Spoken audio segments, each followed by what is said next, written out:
I dare say many of you have enjoyed watching Donald Trump win the US election and the attendant liberal meltdown that followed. No!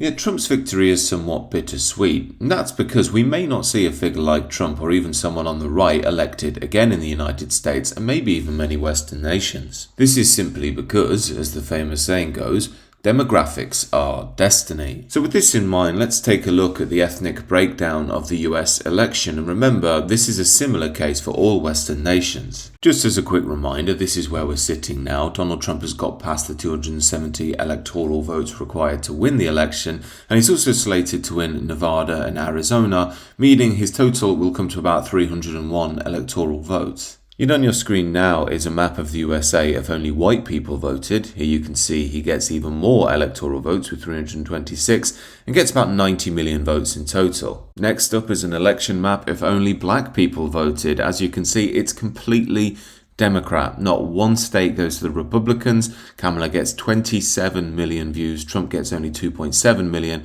She gets 90% of the black vote. Now, given America has a lot of immigration coming from Africa, and black people already in America have a higher fertility rate than others, this is obviously good news for the Democrats and left-wing movements. Now remember that white people will be a minority in America by 2045, that's only 20 years, and Hispanics will make up the largest group at that time as well. So how would the election break down if only Hispanics voted? Well, Kamala has a massively dominant win with 448 electoral votes, taking 60% of the Hispanic vote. And when you break down the results by Asian and other ethnicities, you see Kamala also gets a dominant win with 431 electoral votes. This is why liberals, globalists and leftists are so fond of mass immigration. They know that they don't have to win any political discourse, they simply keep the borders open, and it means that they'll swamp their opposition in a decade or two. Another knock-on effect of mass immigration is it forces a given nation's right wing to be more socially liberal.